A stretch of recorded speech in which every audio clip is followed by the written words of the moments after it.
I'm 87 years old now, and I'm losing my memories faster than rain erodes mountain stone. The doctors call it Alzheimer's. Early stage, they say, as if that makes it better. But I know what's happening.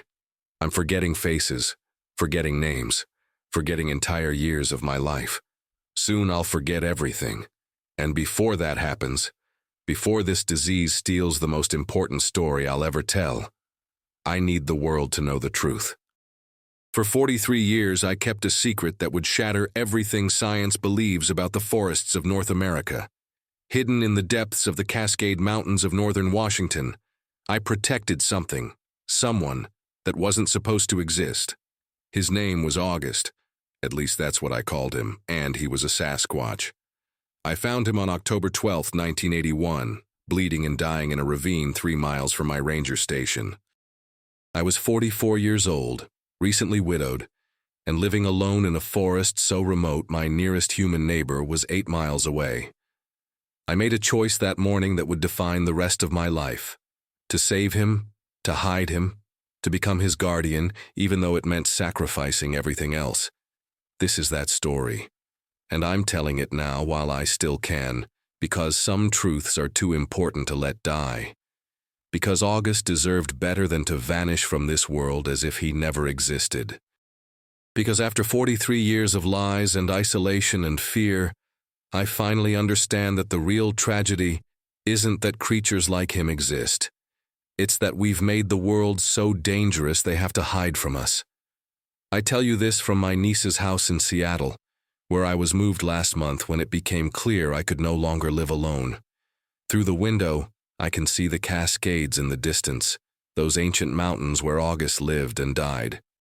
My hands shake as I speak, not just from age, but from the weight of finally releasing a burden I've carried since Ronald Reagan was president, since MTV first appeared on television, since a time before the internet connected every corner of the world.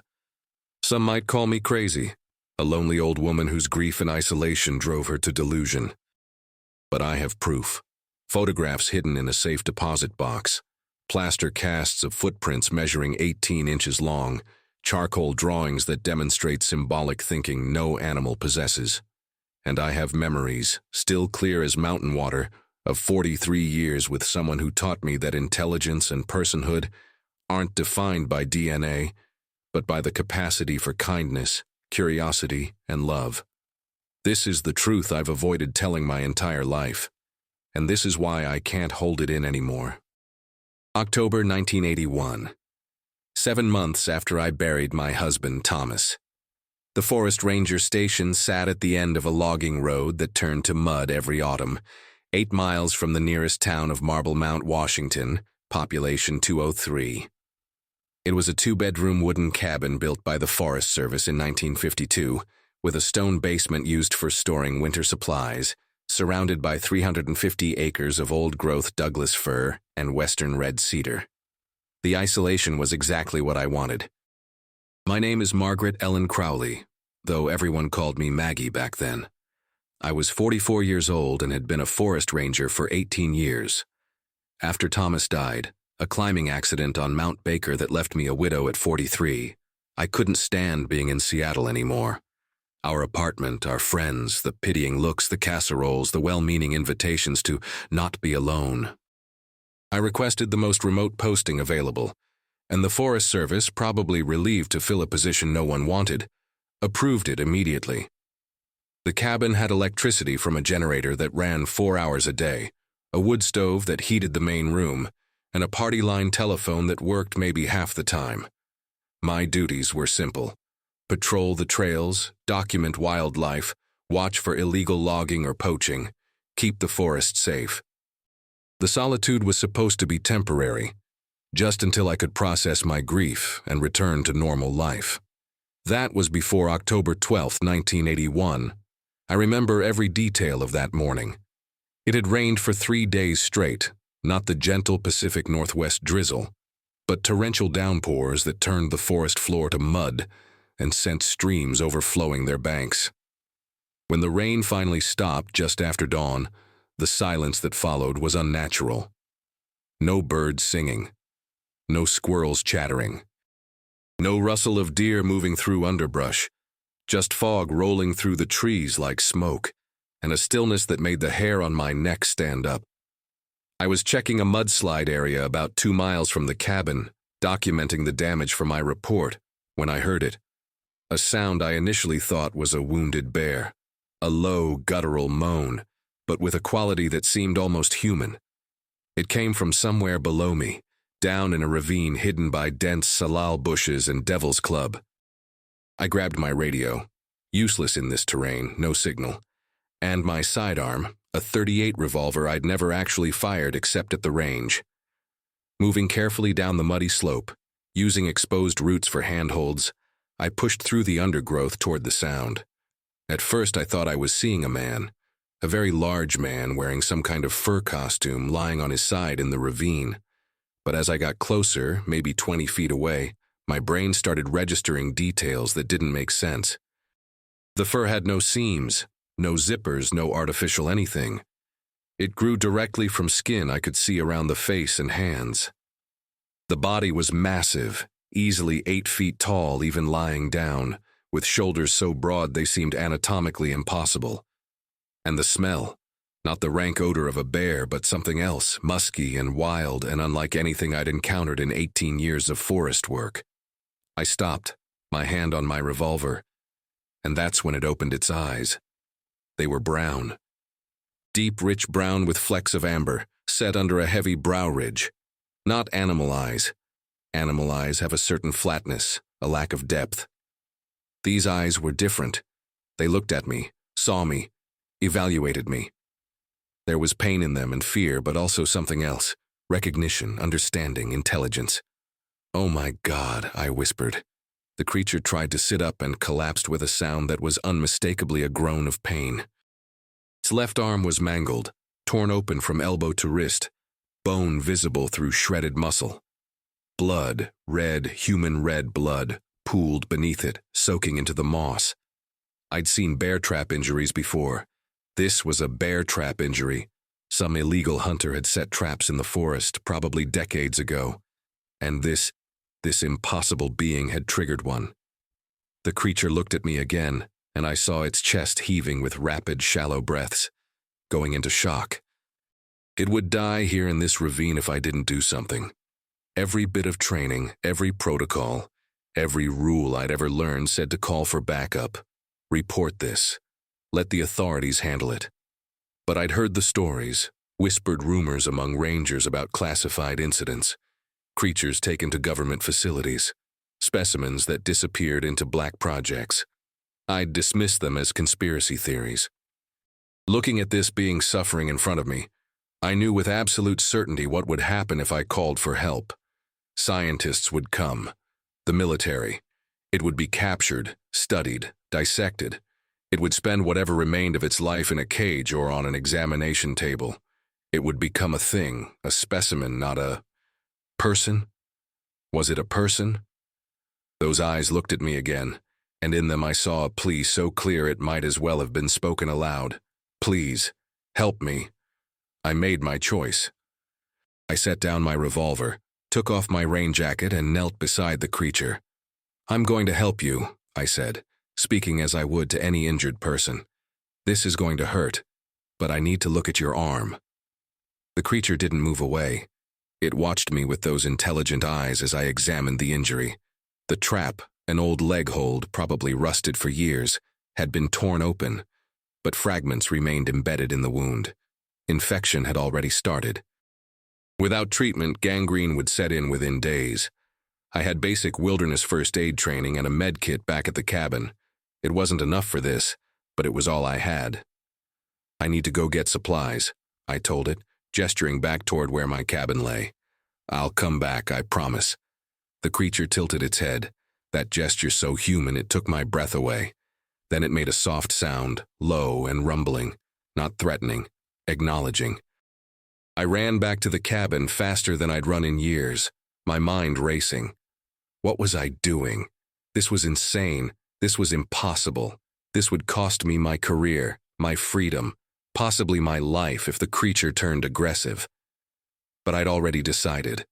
Whatever this being was, it deserved compassion, not capture. I grabbed everything I could carry.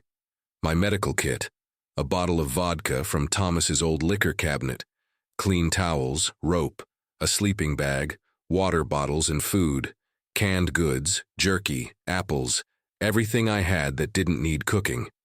I threw it all into my largest backpack, added a flashlight and batteries, and ran back into the forest. The creature was exactly where I'd left it, slumped against the ravine wall, breathing labored. When it saw me return, something changed in its expression. Relief, maybe, or surprise that I'd actually come back. For the next 3 hours I worked while this 8-foot being lay perfectly still, allowing me to touch it, to clean its wounds, to dig trap fragments from its flesh with tweezers. I poured vodka over the injury. It let out a roar that probably scared every animal within a mile, but it didn't pull away. It understood I was trying to help. The skin beneath the fur was tough, almost leathery, dark gray-black. The bones were thick, dense. The musculature was incredible. This creature was phenomenally strong. One blow from those arms could probably kill me, but it remained gentle, cooperative, even as I caused it obvious pain. I used butterfly bandages and duct tape to close the worst of the lacerations, wrapped the arm in clean towels secured with rope, and gave it water from my bottle. It drank gratefully, its hand, 5 fingers, thick and calloused but distinctly hand-like, gripping the bottle with surprising delicacy. "You can't stay here," I said, as much to myself as to it. "You need shelter, food, time to heal, and you need to stay hidden." The creature looked at me for a long moment. Then it tried to stand, using a tree for support. It managed to get upright. God, it was tall, at least 8 feet, maybe more. But the effort left it shaking. It couldn't walk far, certainly couldn't climb out of this ravine on its own. I thought about my cabin. The stone basement, built as cold storage before refrigerators, it had a separate entrance, thick walls, a small window for ventilation. It was hidden from the main cabin by the generator shed. If anyone came by, they wouldn't even know to look there. "My cabin," I said, pointing. "There's a basement. You'll be safe there, but we need to move before anyone sees you." Over the next 4 hours, in what was probably the most surreal experience of my life, I helped an 8-foot Sasquatch make its way through 2 miles of forest to my ranger station. We moved slowly, the creature leaning heavily on trees, sometimes on me. Its weight was enormous, but it tried to support itself, understanding instinctively that it could crush me if it leaned too hard. I kept up a steady stream of reassuring talk, the way I would with any frightened patient. When we finally reached the cabin, twilight was falling. I'd never been so grateful for isolation. I led the creature around back, down the stone steps to the basement entrance. The door was barely large enough, it had to duck and turn sideways, but it made it through. The basement was maybe 15 by 20 feet with a dirt floor, stone walls, and wooden shelves along one side where I kept canned goods and supplies. A single bare bulb hung from the ceiling. It was cold, damp, and smelled of earth and old wood. The creature looked around, then at me, and made a soft, questioning sound. "I know it's not much," I said, grabbing blankets from the shelves and spreading them on the floor in the corner farthest from the door. "But it's warm and dry and hidden. No one comes here but me." The creature moved to the blankets and lowered itself carefully, wincing. When it was settled, it looked at me again and placed one hand over its chest, then extended that hand toward me, palm up, fingers slightly curled. The gesture was so deliberately communicative, so clearly intentional, that I understood immediately. It was saying thank you. I felt tears burn my eyes. "You're welcome." I brought food and water, and a battery-powered lantern because the single bulb seemed too harsh. The creature ate slowly, jerky first, examining it curiously before eating, then apples which it seemed to love. When it finished, it made that rumbling sound again, and I realized it was a sound of satisfaction. Pleasure.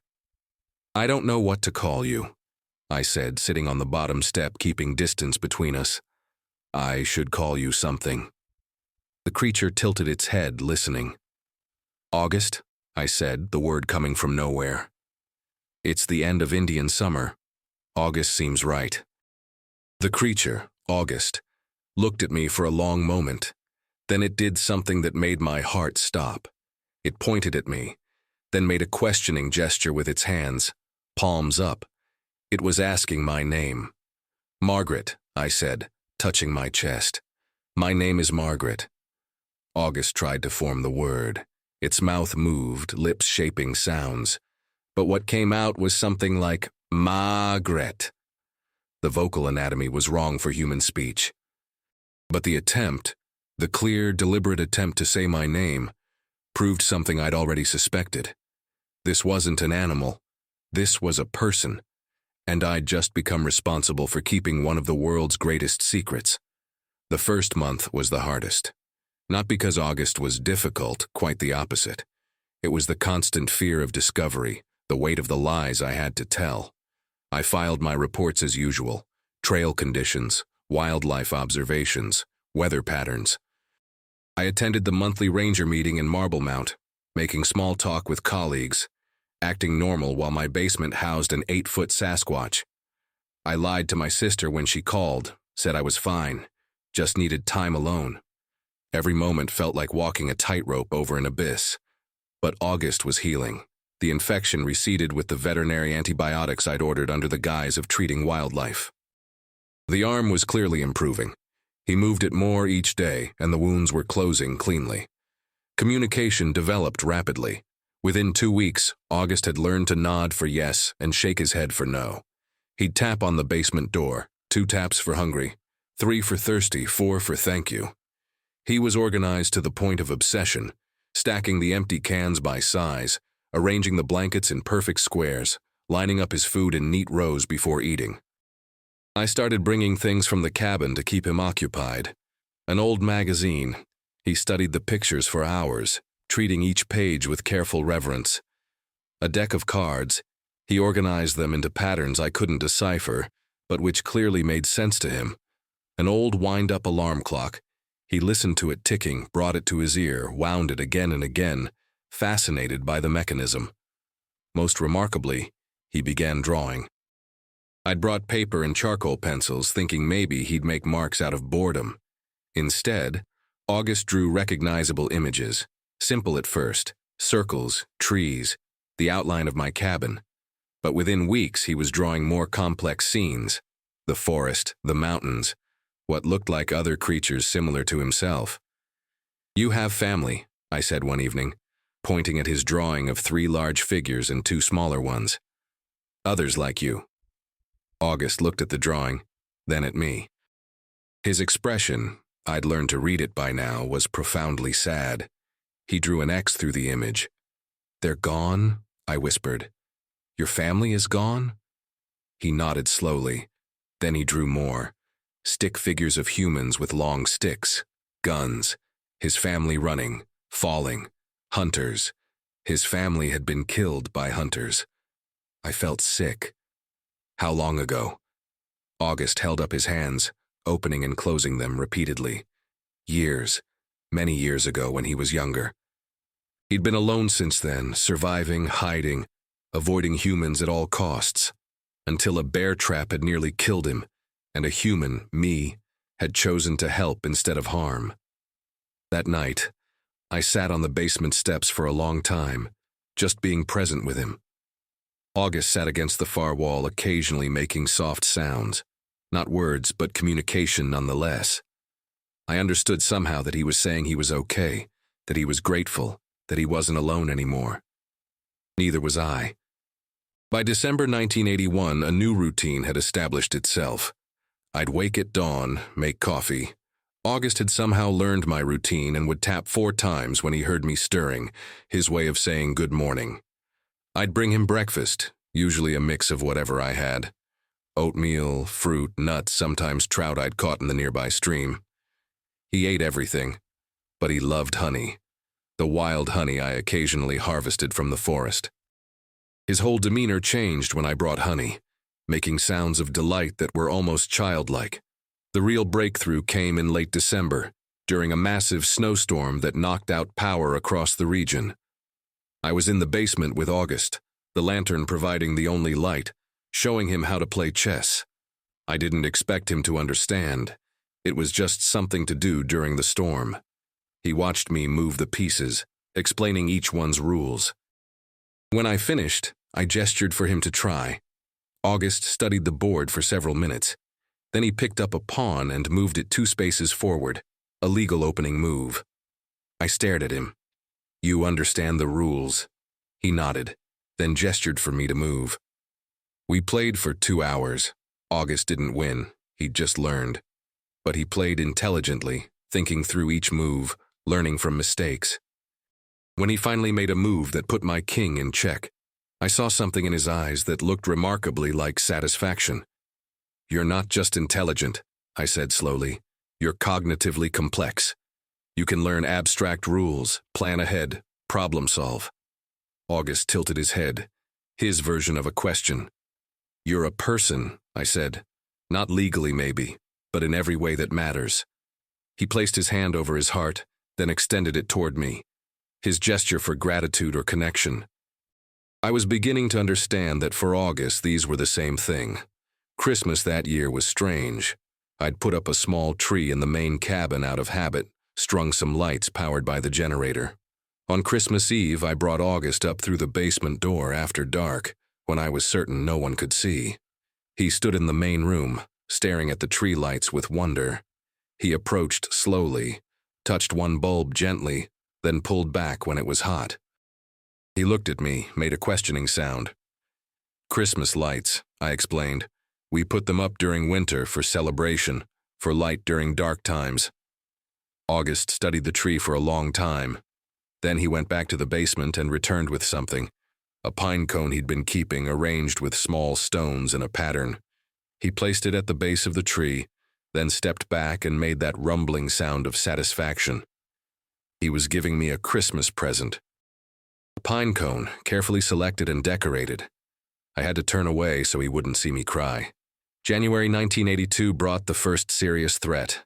A helicopter flew low over the forest. Forest Service doing winter wildlife surveys. Standard procedure, but it meant people were looking at my property from above.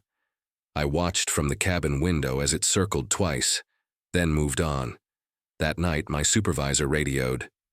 "Margaret, we're getting reports of unusually large footprints in your sector. Multiple sightings. People are talking about Bigfoot again." My heart stopped. "Probably just elk tracks that melted and refroze," I said, keeping my voice casual. "You know how the sun melts the edges, makes them look bigger." "Maybe," he said, but he didn't sound convinced. "Keep an eye out. Last thing we need is cryptid hunters tramping through the forest." After he signed off, I sat in the dark, shaking. August had been so careful, only going outside at night, staying close to the cabin. But in snow, there was no hiding tracks. I went to the basement. "We need to be more careful," I told him, using gestures and drawings to explain. "People are looking for you. If they find you—" August understood. He drew stick figures with nets and cages. He knew what would happen. That night, I made a decision that would shape the next 4 decades. I took a shovel and started digging. Behind the cabin, hidden by the generator shed, was an old abandoned mine entrance from the 1920s. Just a small tunnel, maybe 40 feet deep, that had been sealed with boards. I unsealed it, reinforced the tunnel with lumber, installed battery-powered lights and a ventilation system using PVC pipes and a solar-powered fan. It took 3 months of backbreaking work, all done at night, all hidden from anyone who might visit. By April, I'd created a hidden space connected to the basement by a narrow tunnel, cramped for August, but passable. The mine was larger inside, maybe 15 feet across, with natural ventilation from cracks in the rock face above. It was dry, warmer than the basement, and completely invisible from outside. When I showed August the completed space, his reaction was immediate. He explored every corner, tested the lights, touched the walls. Then he did something that still moves me to tears. He organized the space into distinct areas. One corner for sleeping, with blankets I'd brought. One area for his collections, the stones, pine cones, and interesting objects he'd gathered. One area that was clearly for me. He placed a folding chair there, arranged a small crate as a table, and put the chess set on it. He'd created a living space for both of us, a shared home. The years between 1982 and 1990 passed in a rhythm of seasons and secrets. Reagan remained president through '88, then Bush took office. MTV videos played on the small TV I'd brought to the mine, and August was fascinated by the images, especially music videos, which he'd watch intently, his head moving slightly to the rhythm. I discovered he particularly loved classical music, especially Beethoven. When I played the Fifth Symphony on my old boombox, he sat perfectly still, barely breathing, completely absorbed. Communication deepened through our invented language. August learned dozens of sign language basics. I'd bought a book and we practiced together, but he also taught me things. Different whistles meant different warnings, danger approaching, weather changing, animals nearby. He could identify individual creatures by sound alone. He'd whistle once for the black bear that lived a mile north, twice for the cougar family in the eastern sector, 3 times for the elk herd. His intelligence continued to astound me. I brought him simple mechanical objects to keep him engaged, an old radio to disassemble, a wind-up watch, a broken toaster. He'd study them for hours, figure out how they worked, even fix some of them. The toaster started working again after August fiddled with it for 2 days straight. But the threats never stopped. In 1985, a group of amateur cryptozoologists camped 2 miles from the cabin for 3 entire weeks. I had to serve as their expert consultant, deliberately leading them away from August's territory, while he remained hidden in the mine, completely silent for 23 days. The stress nearly broke me, every day pretending to help search for something I was desperately hiding, smiling and making small talk while my chest felt crushed with fear. August handled it better than I did. When I'd visit him late at night, he'd gesture calmly, draw pictures showing he understood the danger, make the rumbling sound that meant, "I'm okay." He'd touch my shoulder gently, his enormous hand somehow conveying reassurance. There were moments of profound beauty, too. In 1987, I turned 50. I hadn't told August about birthdays. How could I explain the concept? But that morning, I found a gift at the mine entrance. August had woven cedar branches into a perfect circle, decorated with wildflowers and his collection of prettiest stones. It was a wreath, a crown, a celebration of me. When I entered the mine, tears streaming down my face, August made a new sound, a series of soft rhythmic notes that sounded almost like singing. He was celebrating me in his own way. One winter night in 1989, I got caught in a sudden blizzard during a patrol. I'd twisted my ankle badly, was a mile from the cabin, temperature dropping fast. I tried to radio, but the battery was dead. I was going to have to crawl back, might not make it before hypothermia set in. Then August appeared out of the swirling snow. He'd heard my distress somehow, maybe my absence at the usual time. Maybe he'd ventured out to check. He lifted me into his arms as if I weighed nothing, cradled me against his chest where his thick fur provided instant warmth, and carried me through the forest in complete darkness with perfect confidence. He knew every tree, every rock, every dip in the terrain. When we reached the cabin, he didn't put me down in the basement. He carried me through the back door, laid me on my own bed, covered me with every blanket he could find, and then sat on the floor beside the bed. He stayed there for 2 full days, leaving only to get water and food, coming back immediately to check on me. When the swelling in my ankle finally went down and I could walk again, August looked at me with such relief that I understood something fundamental. He hadn't just accepted my help years ago. He'd come to love me. In whatever way a Sasquatch could love a human, he loved me. And God help me, I loved him too. Not romantically, that wasn't what this was. It was something deeper, something I'd never felt with anyone else. It was chosen family. It was the bond between 2 beings who shouldn't have connected but did, who were both alone in the world, until they found each other. The 1990s brought new challenges. The Gulf War happened in '91, the Soviet Union fell. Technology advanced rapidly. By 1995, the internet was becoming common, and more crucially, satellite imagery was improving. I became paranoid about what satellites might see, spending weekends constructing camouflage netting over the mine entrance and the clearing where August sometimes sat at night. In 1998, digital cameras appeared. Everyone suddenly had the ability to document and share images instantly. The margin for error shrank to nothing.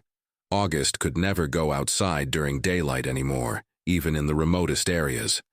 The world was getting smaller, more observed, more dangerous for secrets.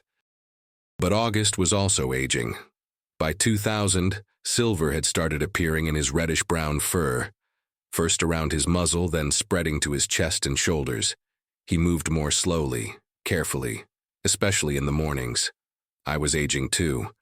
I turned 63 that year, my hands developing arthritis, my knees protesting every hike.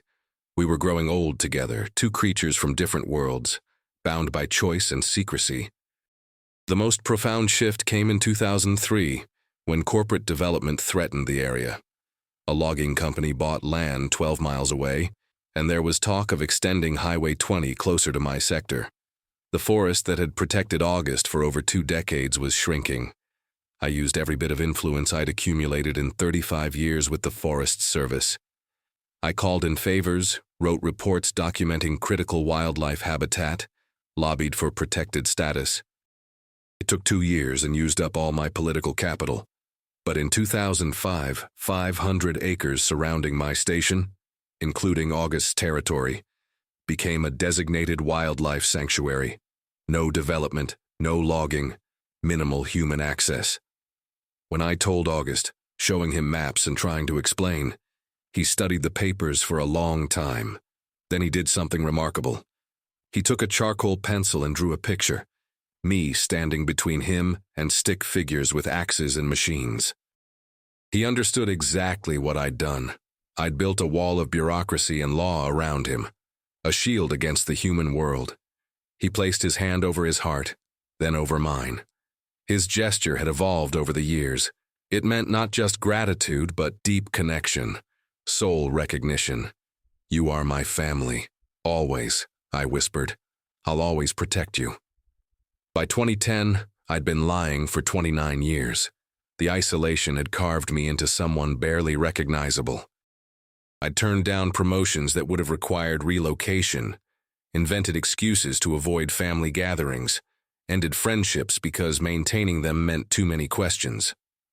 My sister died in 2001 without knowing the truth about why I'd become so reclusive. My friends thought I was strange, damaged by widowhood, unable to move on. They were right about being damaged, but wrong about why. I wasn't trapped in the past. I was trapped in an impossible present, guardian to a being that most people believed was a hoax, living a double life that exhausted me more with each passing year. But August kept me going. Our routines were the structure of my life. Every morning, those 4 taps on the door. Every evening, chess or music, or simply sitting together in comfortable silence. He'd learned to make coffee the way I liked it, exact amount of sugar, heated just right, and would have it ready when I came down. Small kindnesses that spoke of decades of attention and care. In 2015, I turned 78 and officially retired from the Forest Service. Retirement meant I could stay at the cabin year-round without anyone questioning why I never left. It also meant I was truly alone with my secret. No more colleagues checking in, no more monthly meetings providing human contact. Just me, August, and the forest. August was visibly elderly now, almost entirely silver, moving with the careful deliberation of advanced age, sleeping more, eating less. I was elderly too, my body betraying me with every task that used to be simple. We helped each other. I'd notice when he struggled to stand and offer my arm, laughably small support given his size, but he'd take it and lean gently.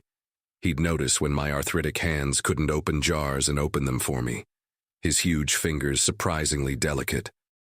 We were 2 old survivors taking care of each other as best we could.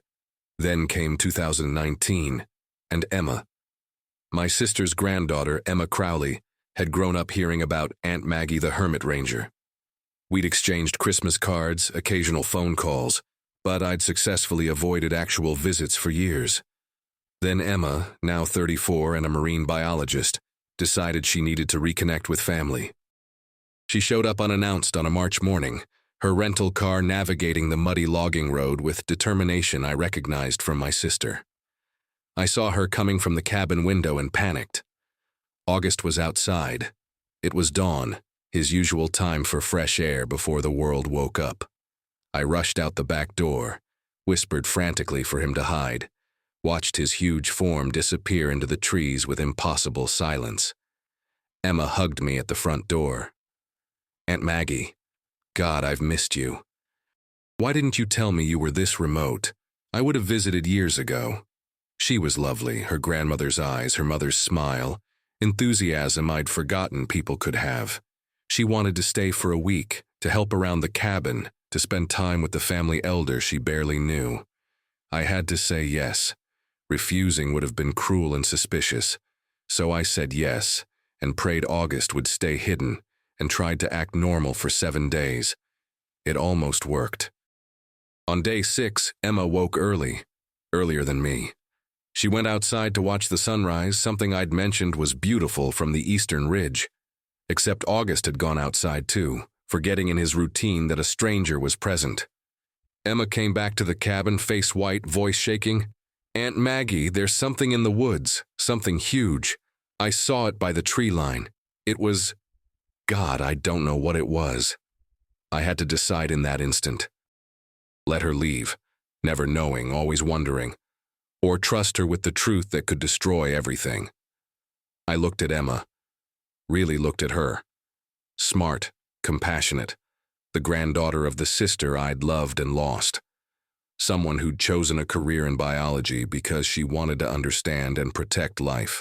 Someone who might, possibly, understand. "Sit down," I said. "I need to tell you something. And Emma, I need you to listen to the whole story before you react." It took 3 hours to tell it all.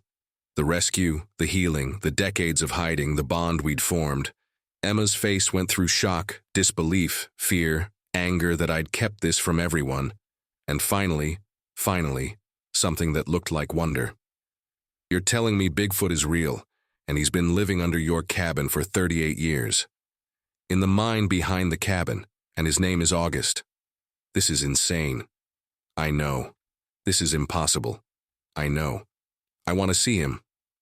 That shocked me. "Emma, I need to see him. If this is real, I need to see proof." I called down into the basement, the signal August and I had developed. 3 taps, pause, 2 taps.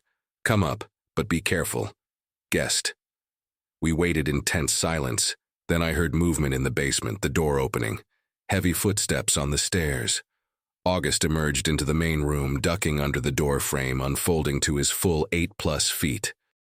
In the morning light, he was simultaneously magnificent and undeniably real. Silver fur, dark eyes watching Emma with intelligent caution. His damaged arm, now decades healed but still scarred, held slightly awkward. Emma made a sound between a gasp and a sob. Oh my God, it's real." August looked at me, questioning. I gestured that Emma was safe. Family.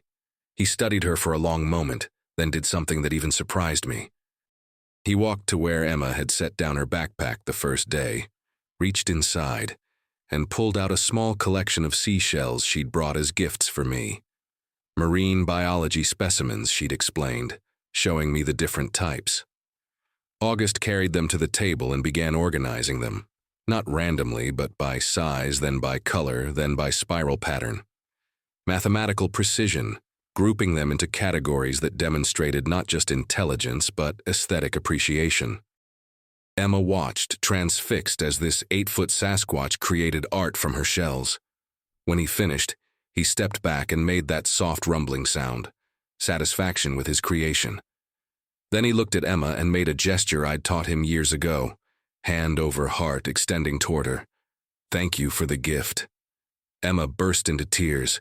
She cried for 10 minutes while August and I stood awkwardly, not sure what to do. Finally, she looked up at me, face wet. "How?" she whispered. "How have you kept this secret? How have you lived with this alone?" "Because there was no choice," I said simply. You've seen him now. You know what he is. What would happen if the world knew? Emma looked at August, really looked at him.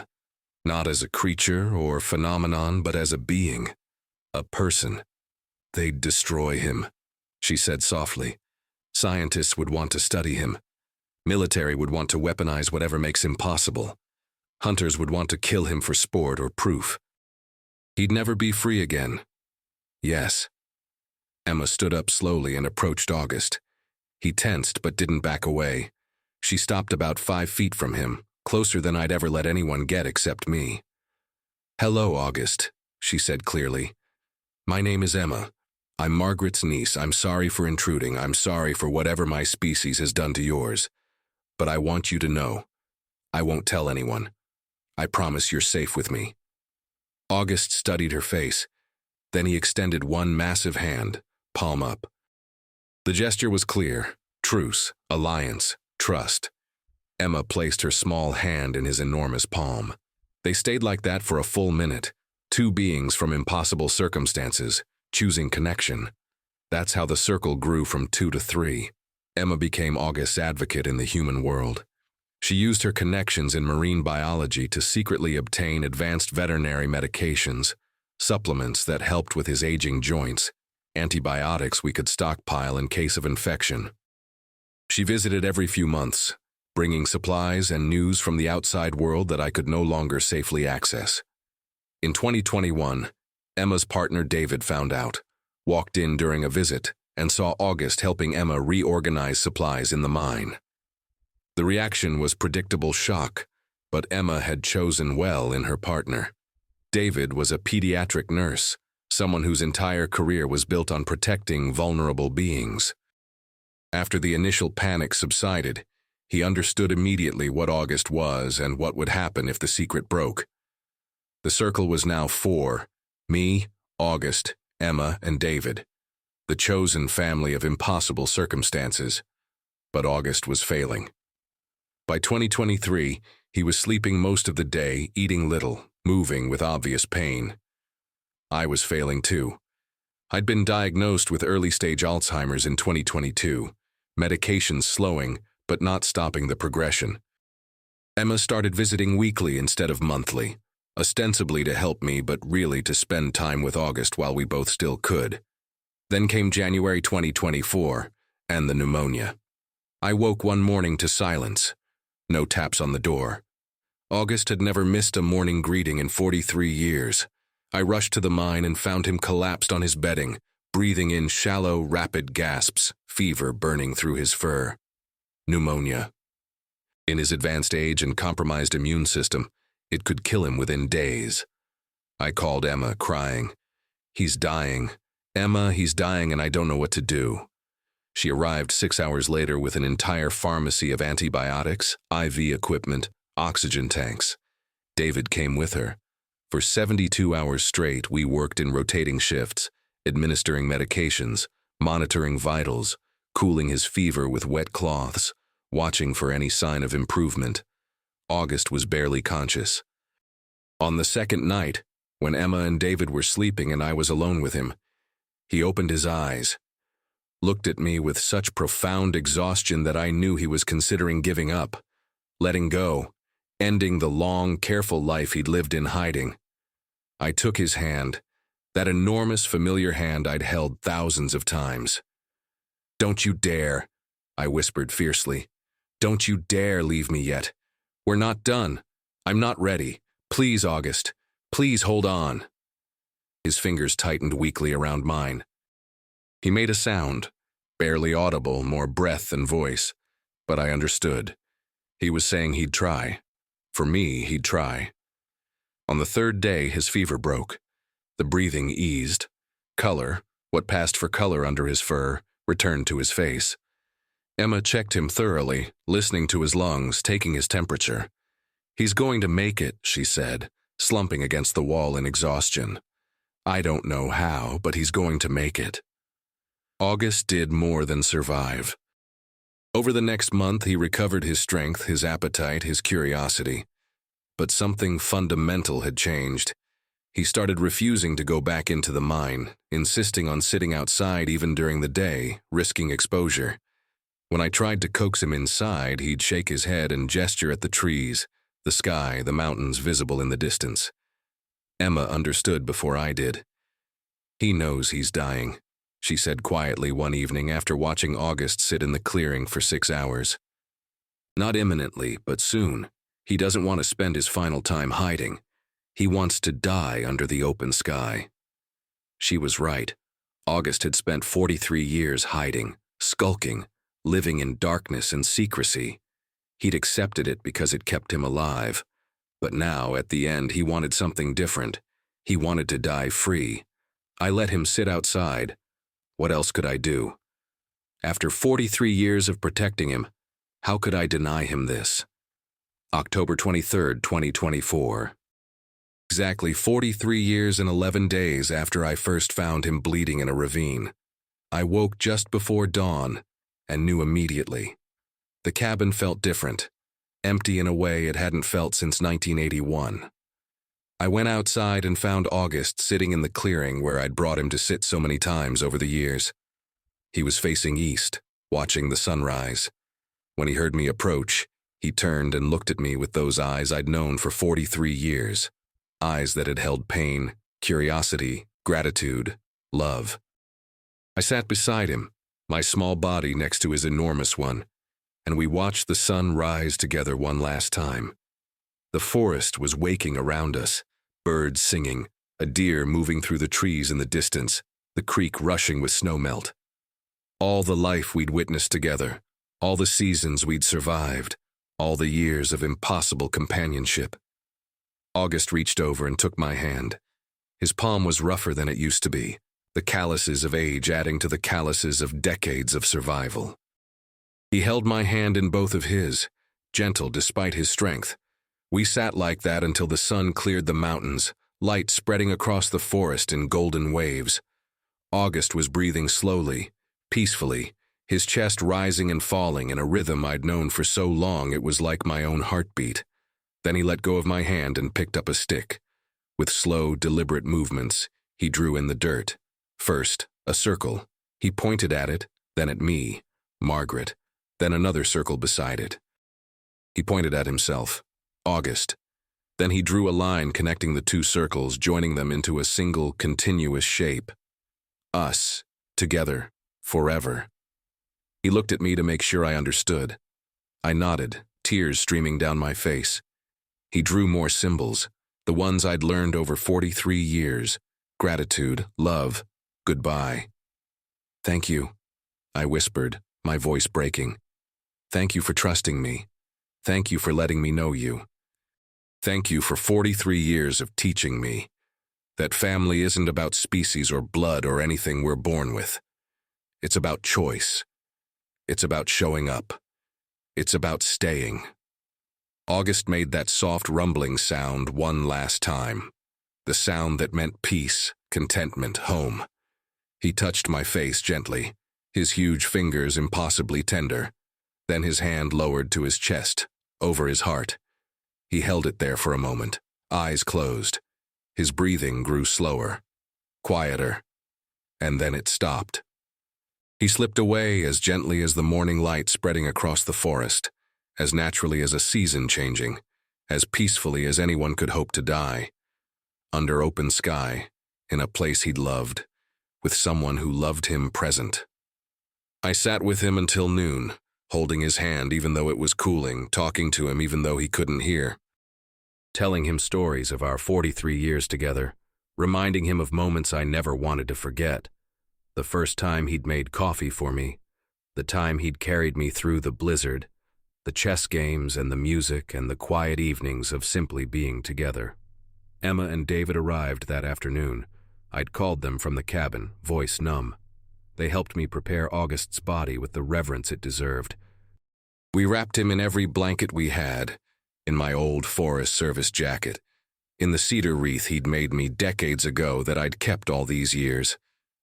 We buried him that evening in a location that will remain secret until I die. A place where ancient cedars grow, where the creek runs clear, where no human trail reaches. We marked it only with a smooth stone, flat and perfect, on which I carved with a chisel 2 circles connected by a single line. Before we covered him, I placed beside him all the things he'd treasured: his collection of shiny stones, the shells Emma had given him, the chess set we'd played thousands of games with, and one photograph, hidden in a sealed container, a Polaroid I'd taken in 1995 of the 2 of us sitting together, the only image I ever captured. Proof that this was real, that he existed, that we were friends. Emma said words, though I don't remember them. David cried. I was beyond tears. In that place of grief so complete it becomes something else. A hollowness, an absence so profound it warps everything around it. We filled in the earth. We camouflaged the sight. We walked back to the cabin in darkness, and the world felt fundamentally changed. Emptier, colder, less full of wonder. Now I sit in Emma's house in Seattle, 87 years old and losing myself to Alzheimer's one day at a time. I've lived 3 months without August, and I've discovered that 43 years of companionship doesn't just end when someone dies. It echoes. Every morning I wake expecting 4 taps on a door that isn't there. Every evening I reach for a chess set I no longer have. Every time I make coffee, I make too much, forgetting that August isn't here to drink his share. The cabin stands empty now, the mine sealed. Emma visits often, bringing the things I'd kept hidden. The photographs, the plaster casts, August's drawings. Evidence that will someday, when I'm gone, be revealed to the world. Proof that Sasquatch was real, that one of them lived for 43 years protected by a woman who chose compassion over protocol, connection over career, love over fear. People ask me if I regret it. Regret sacrificing a normal life, family, friendships, everything people consider important? Regret spending 43 years lying, isolated, burdened with a secret that cost me everything? The answer is simple. No. Not for 1 second. Not ever. Because August taught me what I never learned in all my years before him, that intelligence and consciousness exist beyond human frameworks, that family is defined by choice and commitment rather than biology, that sometimes the most important thing you can do with your life is protect something precious that the world isn't ready to understand. He taught me that we measure value all wrong. We think importance comes from public recognition, documented achievement, visible success. But the greatest acts often happen in secret. Small kindnesses repeated over decades, protection offered without acknowledgement, love given without expectation of reward. I saved August's life in 1981, but he saved mine too. After Thomas died, I was a shell, going through motions, waiting for life to end. August gave me purpose, he gave me connection. He gave me 43 years of proof that extraordinary things exist in the world, that wonder is real, that sometimes impossible things happen and change everything. If there's a lesson in this story, it's this.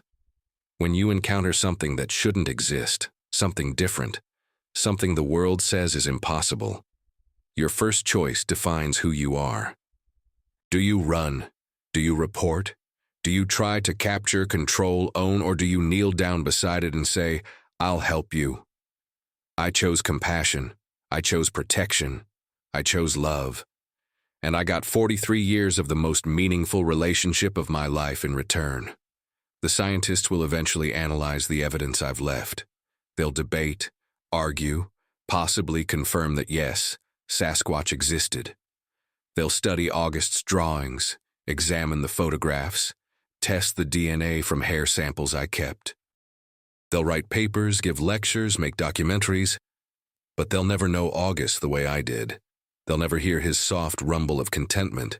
They'll never see how carefully he organized beautiful objects. They'll never experience the profound peace of sitting in silence with someone who understands you completely, despite not sharing your language, your species, or anything except the choice to be family. That knowledge is mine alone. That love was ours alone. And I'm grateful, so grateful for every single day. August, wherever you are now, I hope you know, You were seen. You were known. You were loved for exactly what you were. And that love will outlast memory, outlast disease, outlast everything. Because I'm writing this down now while I still can. Emma will keep these words safe. And someday, when the world reads this story, they'll know that somewhere in the Cascade Mountains, something extraordinary lived and died. Someone extraordinary. His name was August. He was a Sasquatch. He was a person, and he was my family. That's all I wanted to say. That's all that matters. Thank you for listening. Thank you for bearing witness. And if you ever find yourself face to face with something impossible, something that shouldn't exist, something different from anything you've known, I hope you choose compassion. I hope you choose protection. I hope you choose to see the person, not the creature. Because that choice, more than anything else, is what makes us human.